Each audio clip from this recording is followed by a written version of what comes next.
बड़े भाई श्री एसपी सिंह बघेल साहब, आप सबसे पहले जुड़े थे, मैंने देखा था। थोड़ा क्षमा प्रार्थी हैं कि थोड़ा विलंब हो गया जी। आगरा में पहुंचाने की क्या तैयारी है भैया? इस पे थोड़ा सा ज्यादा जोर रखेंगे। इस आते हैं आपके पास, पूरे वीडियो को आपको बहुत जल्द दिखाएंगे। सर आप अनम्यूट कर लीजिए।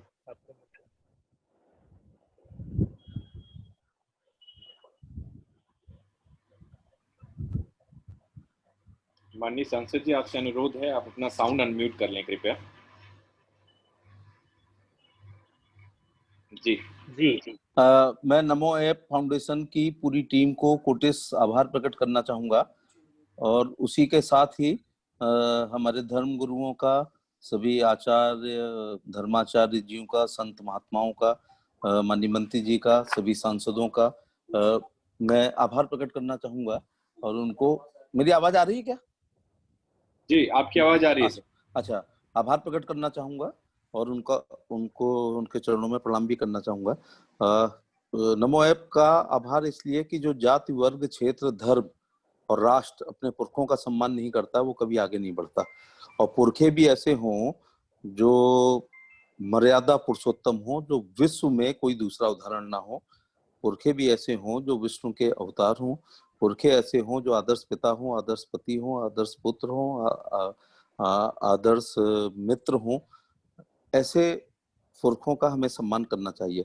और नमो ऐप फाउंडेशन के द्वारा जो ये 2.5 घंटे की, मैं रामलीला कभी नहीं कहता हूँ, मैं रामचरित्र कहता हूँ, क्योंकि कृष्ण लीला होती है। मुझे नहीं लगता कि रामलीला होती है। राम ने कोई लीला नहीं खेली, राम ने अपना एक आदर्श इंसान वाला जीवन जिया है।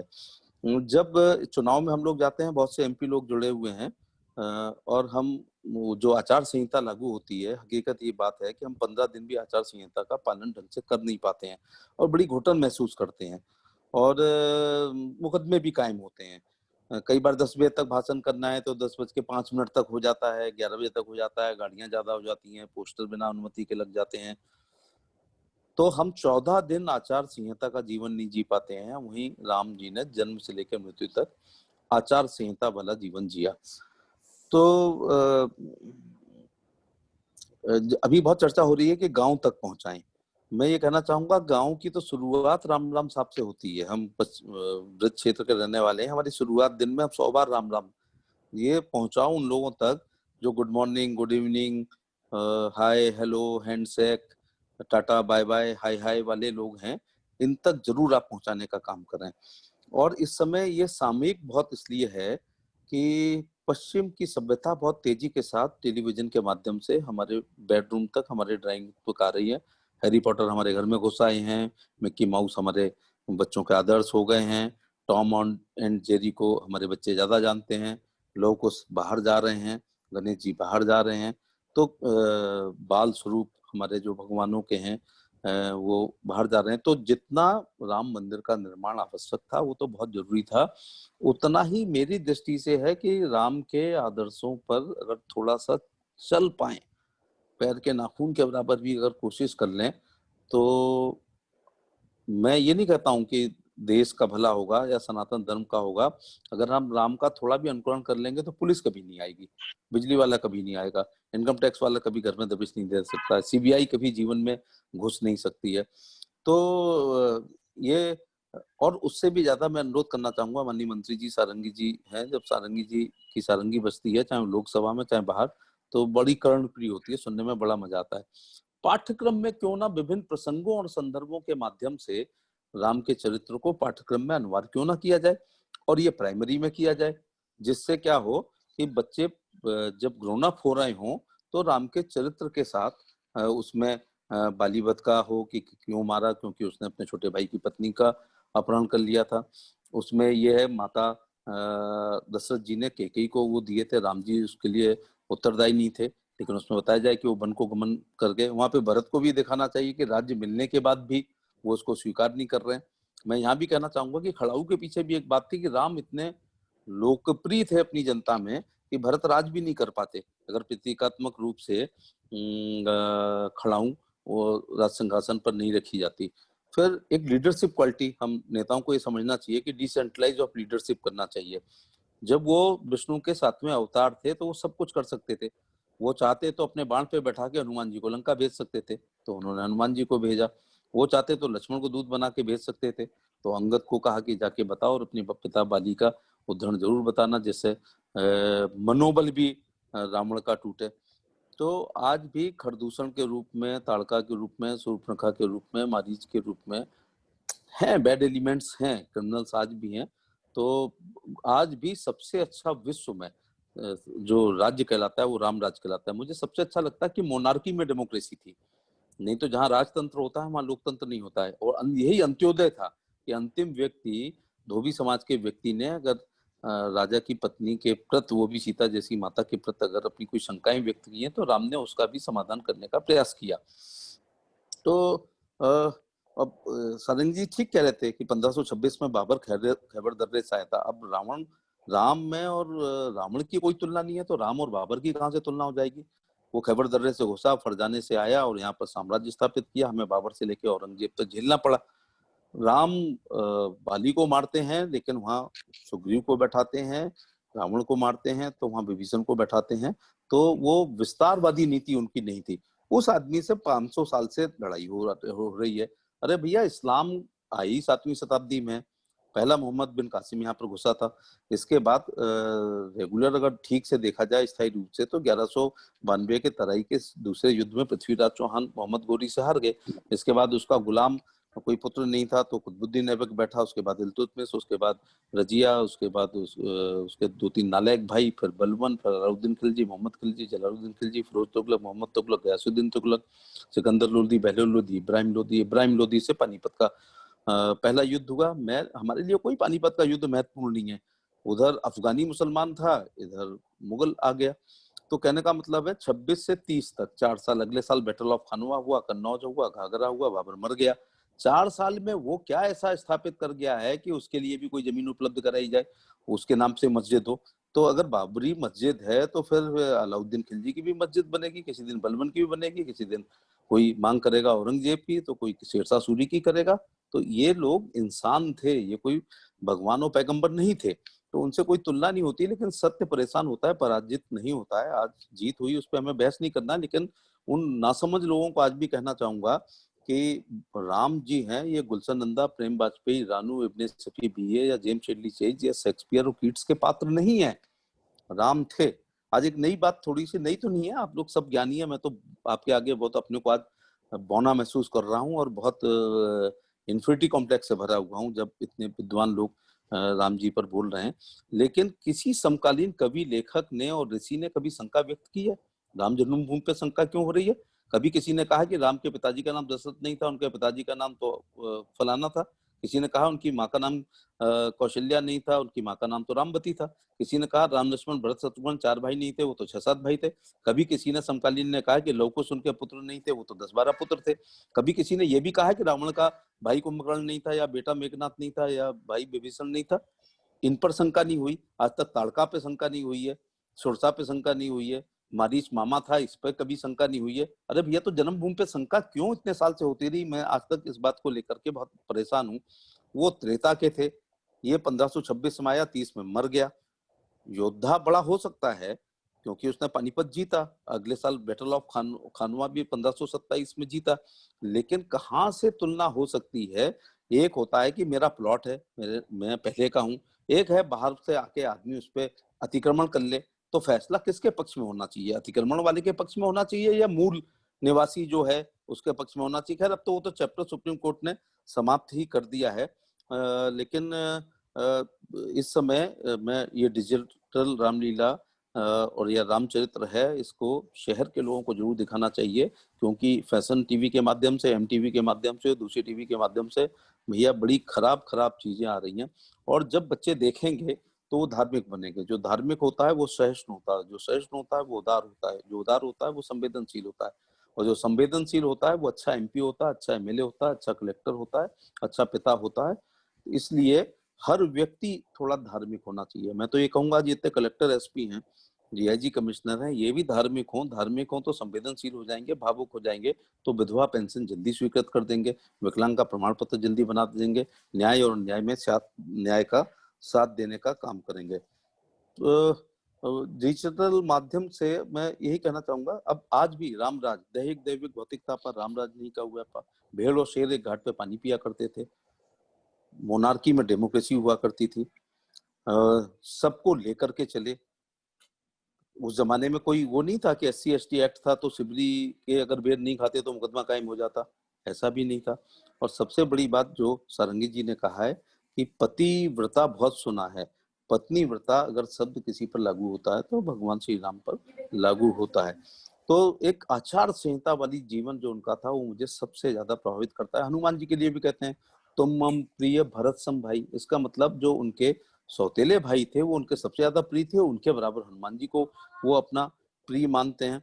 तो इस समय भी है टॉम एंड जेरी को रोकना है, मिक्की माउस को जरा रोकना है, हैरी पॉटर ज्यादा घुस ना पाए, इसलिए ऐसा चरित्र विश्व के पास नहीं है जैसा चरित्र हमारे पास है।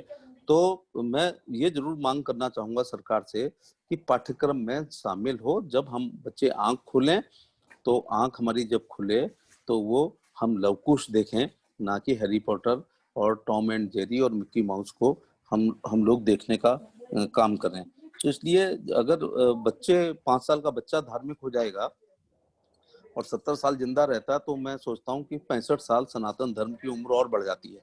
हालांकि उस पर कभी कोई संकट नहीं आएगा। हमारे यहाँ 2 प्रकार की गुलामी हुई है, एक और गुलामी ने भी हमारी सभ्यता, संस्कृति, धर्म, अध्यात्म को दिल्ली सल्तनत ने बहुत तोड़ा है 1192 से लेके और 1947 तक। उसके बाद बादशाह सलामत जहांगीर जो थे दरबार में बैठे थे, उनकी शहजादी रोते हुए आती है, एक और गुलामी है जिसने बहुत बड़ा हमारा नुकसान किया है। और शहजादी रो रही थी तो बादशाह ने कहा क्यों रो रही हो, कह रहे हाथ जल गया। वहां पर एक दरबार में अंग्रेज बैठा हुआ था, उसने झोले से मल्लम निकाला, शहजादी को लगाया, शहजादी को ठंडक हुई, बादशाह खुश हुआ, कह दिया मांगो क्या मांगते हो। उसने एक टेंट मांगा कालीकट या विशाखापट्टनम में व्यापार करने के लिए। वो टेंट ईस्ट इंडिया कंपनी के रूप में फैलते फैलते फैलते इतना बड़ा फैल गया कि 250 साल की एक और गुलामी हो गई, जिसमें दुनिया भर की हमारे यहाँ तमाम ये पश्चिमी सभ्यता के कारण हमारी धर्म साहित्य सभ्यता संस्कृति आध्यात्म थोड़ा पीछे हुआ है।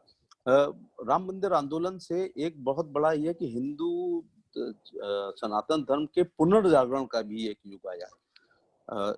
इसमें कोई दो राय नहीं कि इससे फिर देश संगठित हुआ और इकट्ठा हुआ। मैं अभी सनातन धर्म की बात कर रहा था, मैं कह रहा हूँ कि पूरा विश्व राम को क्यों नहीं मानता है, या उनसे बड़ा कोई चरित्र बता दे, उनसे अच्छी सरकार कोई बता दे, उनसे अच्छा डेमोक्रेसी कोई बता दे, उनसे अच्छा भाई बता दे, उनसे अच्छा पिता बता दे, उनसे अच्छा पति बता दे, सौतेले भाइयों के साथ कैसे रहा जाता है कोई बता दे, सेवक के साथ कैसा व्यवहार होता है, आदिवासियों के साथ को लेकर के कैसे चलते हैं, दंड कारण्य में जीवन कैसा जीते हैं वो देख लीजिएगा। और बाद में शत्रु भी उन जैसा नहीं होना चाहिए। रावण का वध होने के बाद भी, अपने घायल होने के बाद भी अपने भाई लक्ष्मण को ये कहते हैं कि जाके कुछ ज्ञानवर्धन करो। लक्ष्मण जी में थोड़ी सी अरोगेंसी थी तो वो जाके सिर की तरफ खड़े हो गए, तो कहा कुछ बता ही नहीं रहे हैं, तो कहा भैया ज्ञान लेना है तो पैरों की तरफ खड़े हो जाकर के। तो अपने शत्रु का भी उन्होंने पूरा सम्मान किया है। तो मुझे लगता है ज्यादा बात हो गई है। मैं यही कहना चाहूंगा कि आगरा में हम अपने बूथ अध्यक्षों के माध्यम से, मंडल अध्यक्षों के माध्यम से, अपनी प्रकोष्ठों के पदाधिकारियों के माध्यम से, अपने मोर्चाओं के माध्यम से, अपनी मैन पार्टी के माध्यम से, IMA के माध्यम से, बार एसोसिएशन के माध्यम से, व्यापार मंडल के माध्यम से, क्षेत्र बजाजा कमेटी के माध्यम से, NGOs के माध्यम से, सांस्कृतिक प्रकोष्ठों के माध्यम से, एक बहुत बड़ा हमारा हथियार है हमारा IT सेल, उनसे हम लोग निवेदन करेंगे। तो जैसे मैंने कहा ना कि अभी बड़ी चर्चा हो रही है कि गांव देहात चौपाल तक ये बात दिखाई जाए, वो दिखाई जाए, उनको सब है, उनसे पूछ लो कि राम जी के कितने बेटे थे, माँ का नाम क्या था, पिता का नाम क्या था। अरे यहाँ तक है कि सुमंत उनके सचिव तक का नाम है। तो मैं जो बात कहना चाह रहा हूँ कि इस बात पे कभी चर्चा नहीं देश में कि इतनी लंबा जो इतिहास है उस पर विवाद नहीं है, तो जन्मभूमि पे काय का विवाद हो रहा है, ये बात समझ में नहीं आ रही है। जब पैदा हुए होंगे तभी तो इतना लंबा जीवन उन्होंने जिया जब वहां पर। बहुत बहुत आपका आभार, हम इसको करेंगे। लेकिन मैं एक और अनुरोध करना चाहूंगा कि सूचना प्रसारण मंत्री जी से भी अनुरोध कर लिया जाएगा, जब 2.5 घंटे की ये है, किसी दिन दूरदर्शन पे आ जाए, 2-3 बार आ जाए। तो क्योंकि देखिए रामलीला कम होंगी, राम मंचन कम होगा।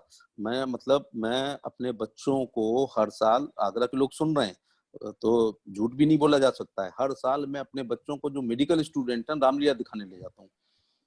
इसलिए दिखाने ले जाता हूँ कि अगर जरा भी इम्पैक्ट पड़ जाएगा तो बस मैं चिंता मुक्त हो जाऊंगा अगर बच्चों पर राम के चरित्र का थोड़ा सा भी असर हो जाएगा। तो हर साल मैं आगरा की रामलीला में, जब वो 5 साल से लेके मेडिकल के स्टूडेंट है, पिछले साल भी, और मैं रोज देखना जाता हूँ, और धनुष भंग जिस दिन होता है उस दिन तो जाता ही जाता हूँ।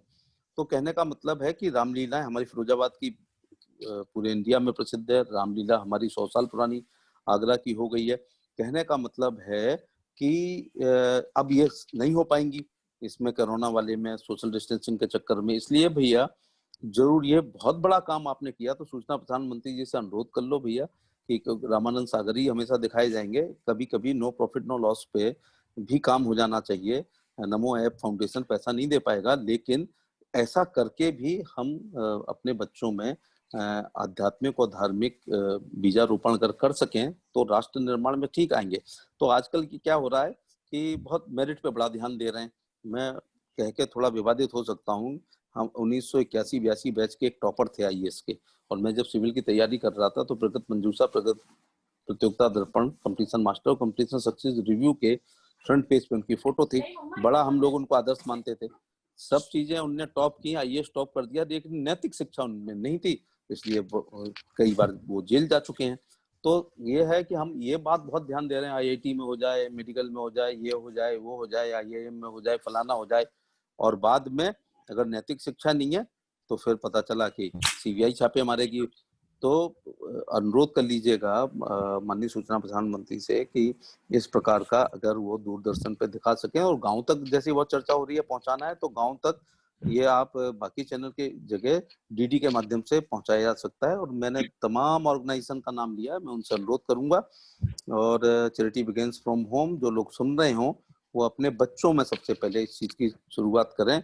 और अगर मर्यादा पुरुषोत्तम तो होना बहुत ही कठिन है, लेकिन रूल ऑफ लॉ का जीवन जीने में अगर हम IPC, CrPC, CP, police regulation, motor vehicle act, इनका ही पालन कर लेंगे तो कभी मुकदमेबाजी नहीं हो पाएगी।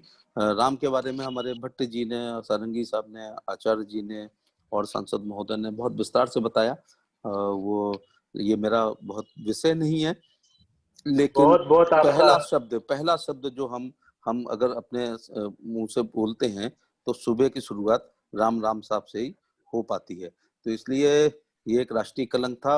और अगर मैं कार सेवकों का, राम जन्मभूमि आंदोलन के लोगों का, ट्रस्ट के लोगों का, भाजपा के लोगों का, विश्व हिंदू परिषद का, बजरंग दल का, और तमाम एंथ्रोपोलॉजिस्ट का, आर्कियोलॉजिस्ट का, इतिहासविदों का, उन तमाम वकीलों का, जजों का आभार प्रकट नहीं करूंगा तो ये भी मैं उनके साथ न्याय नहीं करूंगा। मैं उन तमाम लोगों का जिन्होंने 500 साल से इस लड़ाई को लड़ने का काम किया, और तो हुआ वही जो राम रच रखा। राम ने ही ताला खुलवाया, राम ने ही पूजा शुरू करवाई, शायद वहीं से वो हुआ। शायद हिंदू पुनर्जागरण उन्हें कराना था, तो हिंदू पुनर्जागरण मंदिर आंदोलन से हुआ है। आज किसी को बताने की जरूरत नहीं है, वरना जीके का विषय हो जाता कि राम जी कहाँ पैदा हुए थे। तमाम लोगों को आजकल ज्यादा, मैं उत्तर प्रदेश के मुख्यमंत्री का आभार प्रकट करना चाहूंगा कि फैजाबाद का नाम, जिले का नाम उन्होंने अयोध्या रखा है, और इलाहाबाद का प्रयागराज रखा है। मैं उस विषय में नहीं जाना चाहता हूँ, लेकिन भैया मैं जब अपने आसपास देखता हूँ तो फिरोजाबाद, शुकवाहाबाद, फतेहाबाद, मुजफ्फरनगर, गाजियाबाद, अरे ये सब 1121 से 91 से पहले कुछ नहीं था। तो पहला नाम किसने बदला? प्रयाग, जो हमारे वेदों में है, जहां पर कुंभ लगते हैं, हर युग में लगे हैं। एक दिन अकबर चला गया तो वो इलाहाबाद हो गया, फिरोज तुगलक एक दिन चला गया तो तब ये खेतों में बस्ती नहीं बनाई है, छोटे गांव थे। हमारा एतमादपुर है, नूरजहां के बाप के नाम से हो गया है एतमादपुर, तो एतमादपुर रहा होगा, जनसंख्या कम रही होगी, लेकिन नामकरण तो दोबारा हुआ। तो ये मैं फिर कहना चाहूंगा कि ये जो गुलामी के प्रतीक नाम है ये हटनी चाहिए। और उनमें से भी जो ऐसे लोग हैं जो तानाशाह रहे, जिन्होंने बापों की हत्या की है, जिन्होंने व्यभिचार किए हैं, जिन्होंने बलात्कार किए हैं, जिन्होंने नर हत्याएं करी हैं, जिन्होंने धर्म परिवर्तन करवाया है, ऐसे लोगों के नाम से सड़कें और वो सब कैसे हो सकती हैं? ये तो कोई मतलब नहीं है। एक बार को कोई चाहे विदेश का आदमी हो, लेकिन उसने आदर्श अगर जीवन जिया है तो भारत में उसके नाम से सड़क हो सकती है। लेकिन कोई इतने साल राज किया है, इस बात पे उसके नाम से एयरपोर्ट थोड़े हो जाएगा कि सफदरजंग एयरपोर्ट उससे हो गया, अस्पताल उससे हो गया। उसका कार्यकाल कैसा था जरा ये भी तो देख लो। तो मैं तो फिरोजाबाद से ही मिनिस्टर रहा हूँ। मेरे को तो जब फिरोज तुगलक के बारे में सोचता हूँ, जो जिसकी माँ हिंदू थी और उसको ये प्रूव करना पड़ता था कि मैं हिंदू माँ का नहीं हूँ, तो और कट्टर था सबसे ज्यादा। उसने नरसंहार कराए, तलवार की नोक पर सबसे ज्यादा धर्म परिवर्तन को कराने का काम किया है। तो लम्हों ने खता की और सदियों ने सजा पाई। लेकिन भारत एक विश्व गुरु था, आजकल नहीं है, लेकिन मोदी जी के नेतृत्व में और निश्चित तौर से देश आगे बढ़ रहा है। हम आध्यात्मिक शक्ति बन रहे हैं। अब पुनर्जागरण हमारा आध्यात्मिक हो रहा है, वैज्ञानिक भी हो रहा है। ये जिस साल नालंदा बख्तियार खिलजी जला रहा था सैकड़ों साल की पढ़ाई के बाद, दर्शन शास्त्र, भौतिक शास्त्र, रसायन शास्त्र और मनोविज्ञान पढ़ाने के बाद, उस तब गोरे लोग फावड़ा लेकर के ऑक्सफोर्ड की नींव खोद रहे थे। आज बड़े ये कैम्ब्रिज, हार्वर्ड, ऑक्सफोर्ड वाले हमसे बड़े बनते हैं बड़े आज की तारीख में हैं। लेकिन ये हवाई जहाज राइट ब्रदर्स ने बाद में बनाया, पुष्पक विमान पहले से था। बहुत क्षमा चाहते हैं। मैं चाहूंगा आप हमारे लिए हनुमान की तरह हैं और हम सब नल नील और गिलहरी की भूमिका निभाएंगे और नमो मंत्रा फाउंडेशन द्वारा डिजिटल रामलीला को आगे बढ़ाएंगे। आपने प्रोफेसर होने के नाते एक बहुत सुंदर बात कही कि नैतिक शिक्षा बहुत ही जीवन का आधार है। बहुत बहुत धन्यवाद।